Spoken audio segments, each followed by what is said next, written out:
Hello दोस्तों, मैं पूर्णिमा Singh study platform में एक बार फिर आप सबका स्वागत करती हूँ।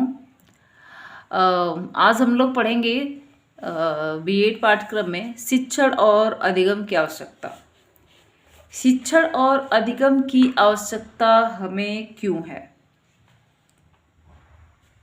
शिक्षा मनोविज्ञान का संबंध अधिगम तथा शिक्षण दोनों से होता है। शिक्षा मनोविज्ञान का माने कि शिक्षा जो आप ग्रहण करते हैं, जो आपकी मानसिकता में जो चलती रहती है, तो उसका संबंध जो है अधिगम तथा शिक्षण दोनों से है। माने कि जब तक हम शिक्षण नहीं करेंगे तब तक हम अधिगम नहीं कर पाएंगे। शिक्षण एवं अधिगम प्रक्रियाएं दोनों साथ होती हैं। जब हम शिक्षण करते हैं तभी हम अधिगम कर पाते हैं। शिक्षण अकेले हो सकता है, बट अधिगम जो है विदाउट शिक्षण नहीं हो सकता है, क्योंकि अधिगम तो हम तभी करेंगे ना जब हम शिक्षा ग्रहण करेंगे, किसी चीज को जानने का कोशिश करेंगे। किसी चीज को जानना ही तो शिक्षा है, कि हम उसको जाने, हम उसको समझे, उसको पहचाने। तो उससे हम क्या करते हैं? अधिगम करते हैं। उसके बारे में जब हमें जानकारी हो जाती है तो हम वही हमारा अधिगम होता है, कि हम अधिगम मतलब आगे हम बढ़े, हम उसी लेवल तो मैंने कि क्लास 1 का हमें ज्ञान है, ठीक, क्लास 2 का हमें ज्ञान नहीं है, तो हमारा अधिगम तभी होगा जब हम क्लास 1 पूरा पढ़ लेंगे और क्लास 2 के बारे में जानेंगे। तभी हमारा अधिगम होगा कि हाँ, हम आगे जान गए, उसके बारे में हमको जानकारी हो गई। तो किसी भी चीज को जानने के लिए शिक्षण बहुत ही आवश्यक होता है। शिक्षण की प्रभावशीलता के मूल्यांकन का मानदंड जो है अधिगम ही होता है,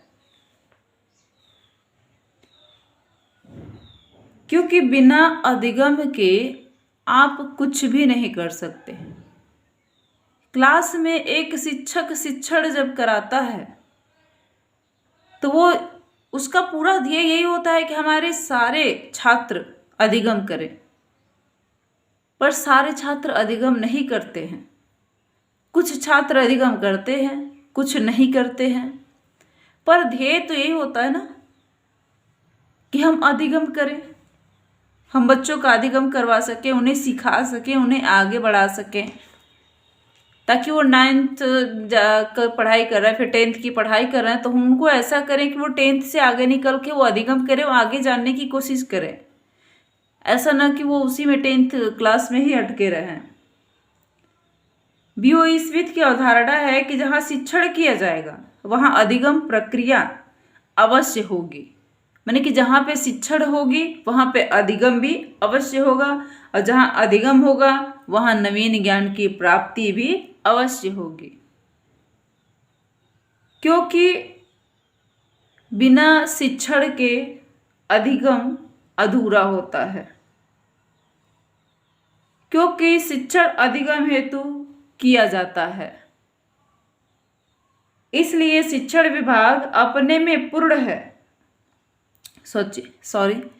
शिक्षण अधिगम जो है अपने में पूर्ण है। पूर्व ज्ञान को क्या करता है? वो हमारे जो ज्ञान होते हैं, तो उस ज्ञान से जुड़ा हुआ कोई भी शिक्षण जब हमें मिलता है तो हम बहुत तेजी से अधिगम करते हैं। थॉमस एम ग्रीन ने अपनी पुस्तक में लिखा है कि शिक्षण के अर्थ का विवेचन करते हुए बताया कि जहां शिक्षण हो वहां आवश्यक नहीं कि अधिगम भी हो। जैसा कि हमने आपको पहले बताया, माने कि शिक्षण हो तो आवश्यक नहीं कि अधिगम हो, पर जहां पे अधिगम हो रहा है वहां पे शिक्षण भी होता है। विदाउट शिक्षण अधिगम नहीं हो सकता है। ऐसा हो सकता है कि शिक्षण हो बट अधिगम ना हो, हम सीख ना पाए, वो हमारे सर के ऊपर से निकल के चला जाए, क्या हमको शिक्षा दी जा रही है। बट जहाँ पे अगर अच्छी शिक्षा दी जा रही है कि हाँ हमारे मस्तिष्क में वो घुस रहा है, मैंने कि मुझे समझ में आ रहा है, या फिर बच्चों को समझ में आ रहा है, उनको हम समझा पा रहे हैं, तो वहाँ पे अधिगम स्वाभाविक है कि वहाँ पे अधिगम होगा। यही वजह है कि इस तरह के प्रोजेक्ट को अपनाना चाहिए, इस तरह का बच्चों के साथ बिहेव करना चाहिए, ऐसा बच्चों को सिखाना चाहिए, इस तरीके से सिखाना चाहिए कि बच्चों के दिमाग में घुसे, उन्हें समझ में आए। एक अच्छा शिक्षक वही होता है जो बच्चों की मानसिकता को समझता है कि उसकी मानसिकता कैसी है, वो किस तरह से समझ सकता है।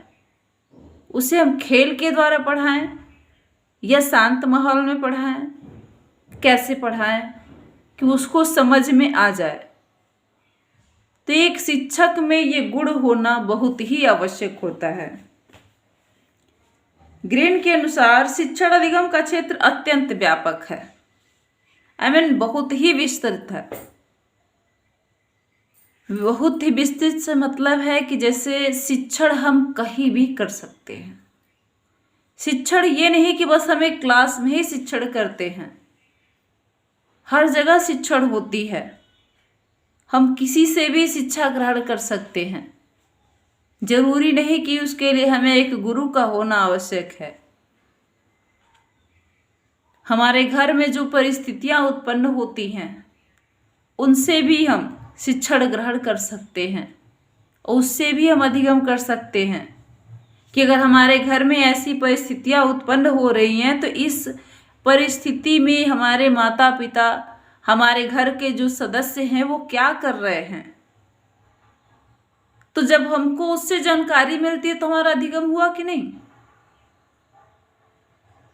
तो सीखना भी बहुत जरूरी होता है। मैंने कि वो जरूरी नहीं कि सब सीख ही ले, क्योंकि बहुत लोग इतने निगेटिव माइंड के होते हैं कि सब कुछ छोड़ो, कुछ भी हो रहा उससे उनको कोई मतलब नहीं होता है। तो हमेशा पॉजिटिविटी आपके अंदर होनी चाहिए और सीखने के गुण होने चाहिए, तब आप हर पल, हर क्षण, हर घड़ी सीख सकते हैं और आगे बढ़ सकते हैं। आगे बढ़ने के लिए आपकी मानसिकता का एक्टिव होना बहुत जरूरी होता है। इस प्रकार अनुभव एवं क्रियाओं से जो व्यवहार में परिवर्तन होते हैं उसे अधिगम कहते हैं।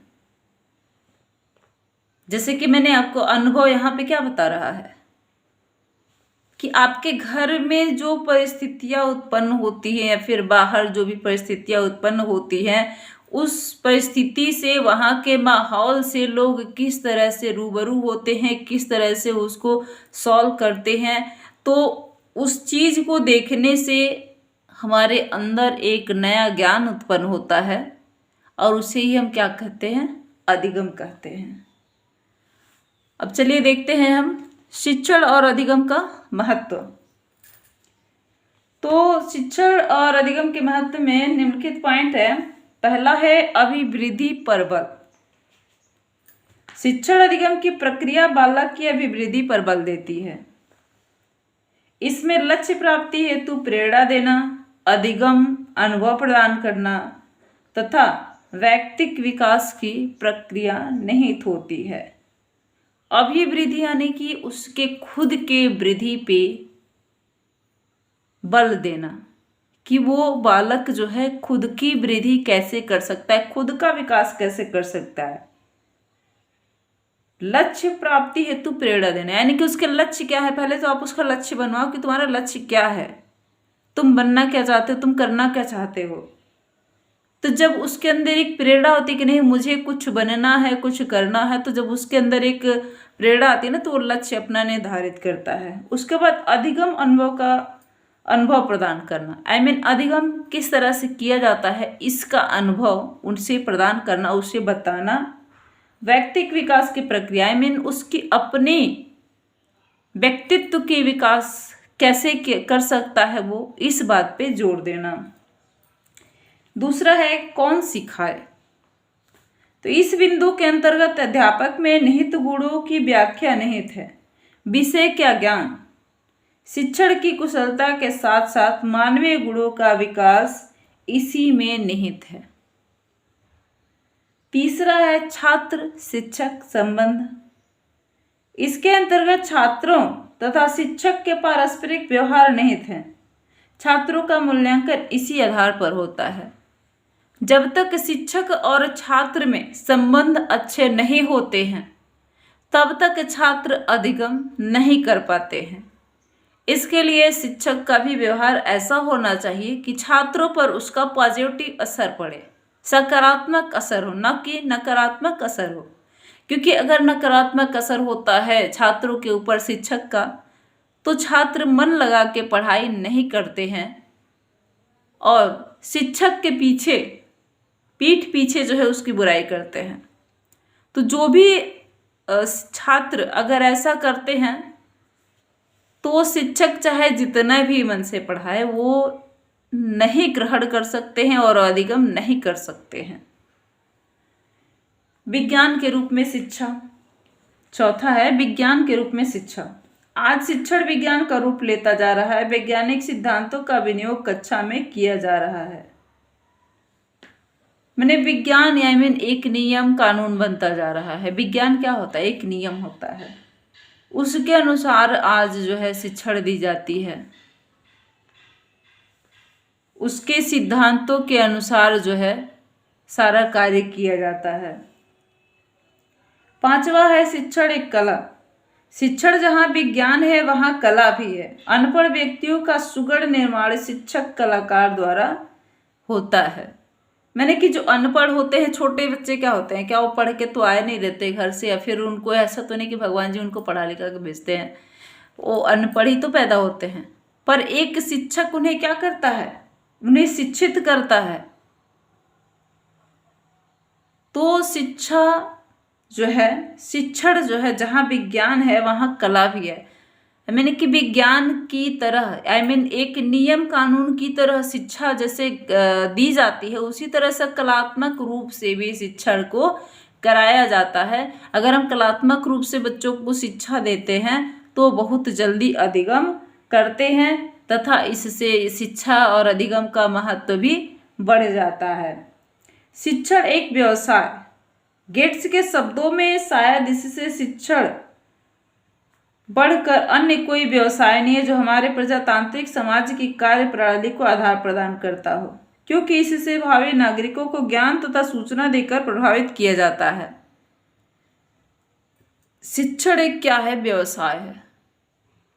मैंने कि आजकल जो भी बहुत अच्छा, जैसे मान लो आप मेरे YouTube पे पढ़ रहे हो चैनल पे, तो ये क्या है? एक व्यवसाय ही तो हो गया। व्यवसाय इस तरह से हो गया। फिर इस पे YouTube पे मान लो ये एक व्यवसाय की तरह, मैंने कि मैं अपना चला रही हूँ YouTube, अगर बहुत ज़्यादा चला तो YouTube वाले पैसे देंगे, तो ये व्यवसाय हुआ कि नहीं है। फिर जैसे कॉलेज हैं, स्कूल हैं, तो उसमें भी व्यवसाय के रूप में आजकल जो है शिक्षा चलाई जा रही है। तो इससे भी अधिगम का महत्व बढ़ जाता है कि अगर हम अधिगम करेंगे तभी तो हम इस शिक्षण को जो है एक व्यवसाय के रूप में भी प्रस्तुत कर सकते हैं। व्यवसायिक ज्ञान इसमें दी जाती है कि आप क्या करोगे, आप आगे बढ़ के क्या नहीं करोगे, इन सारी चीज़ों की जानकारी भी दी जाती है। अब देखिए आगे बढ़ते हैं हम लोग। शिक्षण और अधिगम का क्षेत्र। शिक्षण और अधिगम में जो है 6 प्रकार के क्षेत्रों की विवेचना की गई है। पहला है शिक्षा मनोविज्ञान। आधुनिक शिक्षा का केंद्र बालक है। मैंने कि आजकल के शिक्षक का शिक्षण जो हो रही है उसका केंद्र बिंदु क्या है? बालक। बचपन से उसको जो शिक्षा दी जाती है, मैंने कि जो छोटे बच्चे हैं उनको कितने अट्रैक्टिव ढंग से जो है हम लोग कितने आकर्षक रूप से उन्हें शिक्षा दें कि वो जो है शिक्षण को ग्रहण कर सके, उसको समझ सके, उसको जान सके, उसको बहुत मैंने कि वो उसको लगे कि नहीं ये हमारे लिए बहुत ज़रूरी है। उसको हम किस तरह से ज्ञानार्जन कराएं उसको। बालक की प्रकृति, उसकी विकास प्रक्रिया, उसकी बुद्धि, योग्यता, क्षमता, रुचि, अभिरुचि, अभियोग्यता, चिंतन, स्फूर्ति, कल्पना आदि के ज्ञान के लिए मनोविज्ञान का सहारा लेना पड़ता है। तो हर एक टीचर का मनोविज्ञान सही होना भी बहुत जरूरी होता है।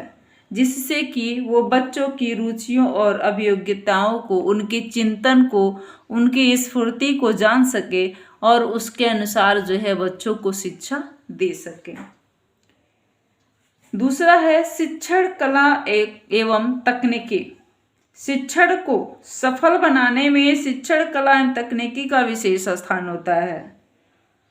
मैंने शिक्षण कला आपको शिक्षण देने की आपकी कला कैसी, आपकी विधि कैसी है, आप किस तरह से शिक्षण देते हैं, किस तकनीकी का आप प्रयोग करते हैं जिससे कि बच्चे बहुत अच्छे से सीख सकें, किस विशेष स्थान का आप प्रयोग करते हैं, कहाँ पे आप पढ़ाते हैं, इन सब का भी बहुत ज़्यादा महत्व होता है। ज्ञान प्राप्त करने की विधियों में तो समानता होती है, परंतु विषयों की अधिकांशता एवं विषय वस्तु में विभिन्नता होने के कारण प्रत्येक विषय वस्तु हेतु एक ही शिक्षण विधि का प्रयोग नहीं किया जा सकता। तकनीकी का प्रयोग करना बहुत जरूरी होता है कि किस क्लास में किस तरह से प्रयोग करें, किस क्लास में किस तरह से करें, इसका भी जानकारी होना एक शिक्षक के लिए बहुत आवश्यक होता है। और तभी वो जो है इन क्षेत्रों में शिक्षण करा सकते हैं और अधिगम करा सकते हैं। तीसरा है मूल्यांकन। शिक्षा द्वारा ही मूल्यांकन का अर्थ स्पष्ट किया जाता है कि इसके सिद्धांत की जानकारी दी जाती है। मूल्यांकन की विभिन्न तकनीकों द्वारा बालक की उपलब्धि, मनोवृत्ति, रुचियों, ज्ञान, व्यक्तित्व आदि का मूल्यांकन किया जाता है। मैंने कि जब हम शिक्षण कराते हैं और उससे जो अधिगम कराते हैं तो बच्चे कितनी अधिगम किए हैं, उसमें कितनी उनकी रुचि दिखाई दे रही है, कितना वो जो है उसमें उनको ज्ञान मिला है, उनकी मनोवृत्ति किस प्रकार से इस समय हुई है उस ज्ञान को ग्रहण करने के बाद, इन सब का हमें एक मूल्यांकन करना पड़ता है। मूल्यांकन से पता चलता है कि बच्चे कितने आगे बढ़े हैं, कितना उन्होंने अधिगम किया है। चौथा है पाठ्यक्रम। शिक्षा के अंतर्गत पाठ्यक्रम के अर्थ को विस्तृत अर्थों में लिया जाता है, जिसमें विषय सामग्री के साथ साथ क्रियाएं भी शामिल होती हैं। मैंने कि कौन कौन सी विषय है और उसको किस क्रिया के द्वारा बच्चों को सिखाया जाना चाहिए। पाठ्यक्रम के सिद्धांतों का अध्ययन किया जाता है, जिनके आधार पर प्रत्येक कक्षा के लिए पाठ्यक्रम तैयार किया जाता है, जो बालक की मानसिक परिपक्वता तथा रुचियों पर आधारित होता है। पाठ्यक्रम तैयार किया जाता है जो कि बच्चों की, जो बालक की जो मानसिक परिपक्वता होती है, उस समय उनकी रुचियां कैसी होंगी उसके अनुसार जो है पाठ्यक्रम को तैयार किया जाता है। शैक्षिक तकनीकी। पांचवा है शैक्षिक तकनीकी। शैक्षिक तकनीकी के अंतर्गत विभिन्न विधियों, शिक्षण सामग्री, शिक्षण प्रतिमान, सूक्ष्म शिक्षण, अंतःक्रिया शैली का आदि का अध्ययन किया जाता है। शिक्षण विधियां मैंने कि कौन कौन सी विधियां हैं जिनके द्वारा हम एक बालक को पढ़ा सकते हैं। शिक्षण सामग्री, कौन कौन सी सामग्री है, ये सब शैक्षिक तकनीकी में आती हैं। कौन कौन से शिक्षण के प्रतिमान हैं, सूक्ष्म शिक्षण क्या होता है, इन सब की जानकारी हमें शैक्षिक तकनीकी में दी जाती है और तभी जो है एक हम बहुत अच्छा शिक्षण कर पाते हैं और उससे हम अधिगम करवा पाते हैं, बच्चों को आगे बढ़ा पाते हैं। छठवां है पाठ्य पुस्तकें। पाठ्य पुस्तकों का भी शिक्षा में महत्वपूर्ण स्थान है। पाठ्य पुस्तकें किस प्रकार की होनी चाहिए कि एक अच्छी पाठ्य पुस्तक में क्या क्या गुण होने चाहिए, आयु के अनुसार पाठ्य पुस्तकें कैसी होनी चाहिए, इनका अध्ययन किया जाता है। पाठ्य पुस्तकें किसी धर्म से प्रेरित नहीं होनी चाहिए। पाठ्य पुस्तक ऐसा होना चाहिए जिसमें वो जिस क्लास के बच्चे हैं, जिस उम्र के बच्चे हैं, उसके अनुसार होना चाहिए, ताकि वो जितनी अच्छे से हो सके उसको ग्रहण कर सके, उस पे उन लोगों का कंसेप्ट क्लियर हो सके। अगर शिक्षक पढ़ाता है तो अगर क्या कहते हैं 7th क्लास के बच्चे हैं और उन्हें 8th क्लास का अगर हम पाठ्यक्रम पढ़ाते हैं तो वो सफल नहीं हो पाएंगे। उसमें से कुछ बच्चे होंगे जो सफल हो सकते हैं, बट ज़्यादातर बच्चे जो है असफल हो सकते हैं। तो आज जो है अध्याय 1 शिक्षण और अधिगम की अवधारणा का चैप्टर समाप्त हुआ।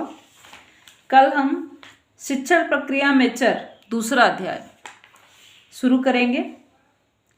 ओके, अगर आपको वीडियो पसंद आई हो तो प्लीज़ लाइक सब्सक्राइब एवं शेयर ज़रूर करें और कमेंट भी ज़रूर कीजिए, इससे हमें फीडबैक मिलता है और अच्छा लगता है कमेंट पढ़ के। ठीक है, ओके, बाय, टेक केयर।